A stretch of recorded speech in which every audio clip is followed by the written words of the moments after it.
Okay. Hi, this is John from Forever Fit. We're doing our at-home workout upper body edition. And again, we're with the chair. Most everybody has a chair in their home. And we're going to start off with the basic shoulder rolls. You start off with small circles, and I'll show you this from the side. We don't want to pull our arms back here because it's kind of bad form. We want to be right about 33 degrees in front. Get the sabinal fluid. It's one of the major parts of working up. Not only heat, but actually fluid in your joints to actually lube the motions that we're about to do. And see how they're slowly getting larger and larger. You get them really big. And then we stop, give a good stretch, and then go backwards. Same 33 degrees in front of my body, and slowly getting bigger.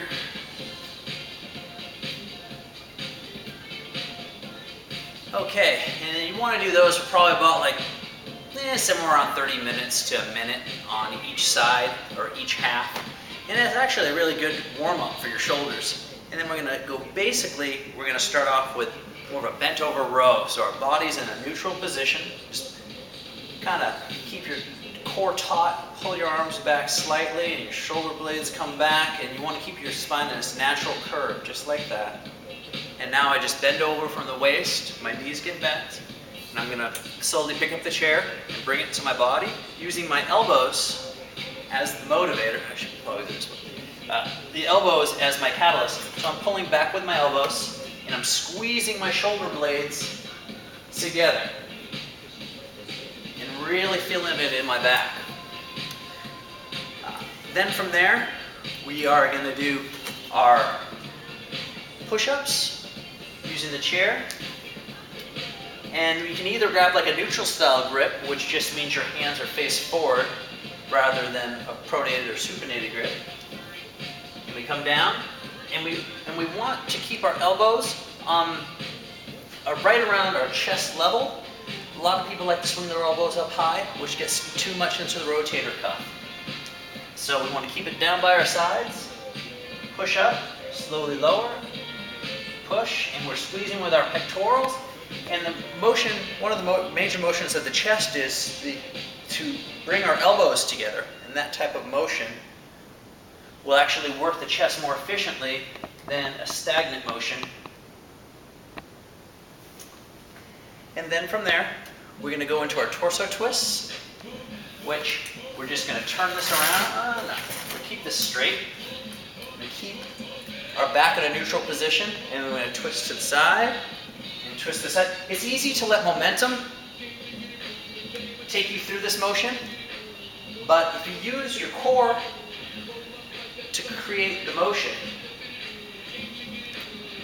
and then really get the good stretch in there, feel the muscles. So the further this is away from your body, the harder it is, and the more core stability you have to use. The closer it's in, the more back friendly, and the less core stability you have to lose, but it's a good workout nevertheless. And again, we want to keep a solid platform. Knees are slightly bent, about shoulder width apart, and our back's in that neutral position. And it's really important to keep your back in the neutral position and keep that core, which is your abdominal muscles, your oblique, and everything that protects your spine, along with the hips as well, in constant state of contraction throughout the motion. Really protects the body. From there, we're going to go to some kind of leg-assisted dips. And from here, we really want to keep the shoulder in an uncompromised position. So as I'm coming down, the more taut I feel, or the more my shoulder muscle is taut, the less further we want to go. I don't know if that makes any sense, but it pretty much, you want to bring your elbows down and squeeze out. So if we want to flare our elbows out to the side, it works more of our chest area and less of our triceps. And if we bring our elbows back and kind of more of a straight in line with the chair, we more of our triceps.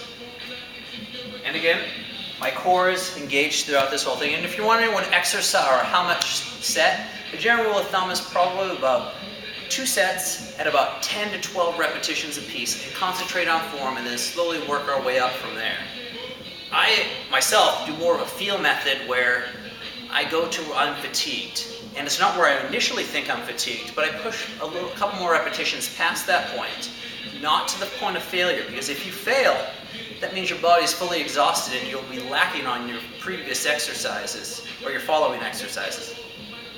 So from that, we're going to take a kind of a torso type twist that we did before. We're going to put a little spin on it, and we're going to work more with the front part of our shoulders, biceps, and more with stability. So we're going to grab the chair, bring it up to the side of our body, come down, and again, we can bring this closer into our body for less resistance, and we can bring it further out for more resistance. And then we set it down, and we switch sides.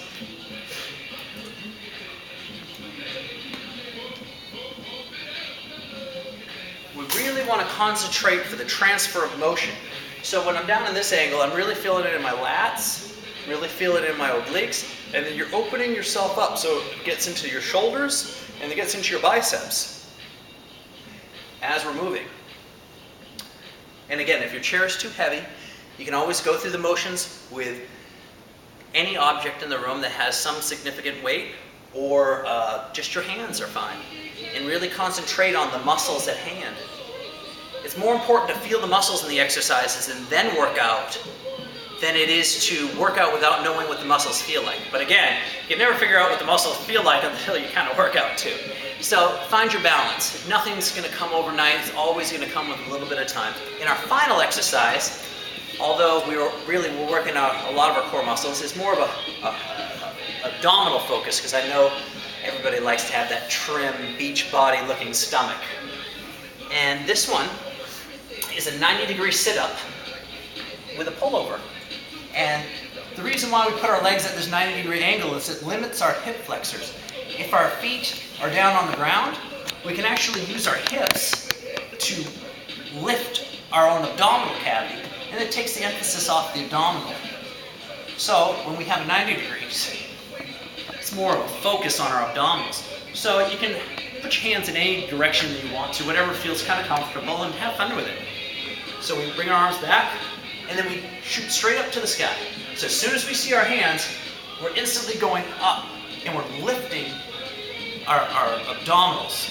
So it's not really, a lot of people like to think it's a curl in, like a curl. And this puts your back in a compromised position. So you really want your back flat on the ground. When you see your arms, come straight up, and my back is flat on the ground. You can't get any fingers in there. Now if I curl, you can actually get your fingers in there, and that puts your back in a compromising position. So we come up, as soon as we see our hands, and we lift up to the sky. And we are contracting them together, but we're also lifting them up. And this will give you a non-bunchy look on your abs, and it'll create a pretty decent beach body. With enough time and enough patience and a proper diet, you're going to have great results. And I'm John from Forever Fit, and this was our at-home chair workout. And remember, engage your core.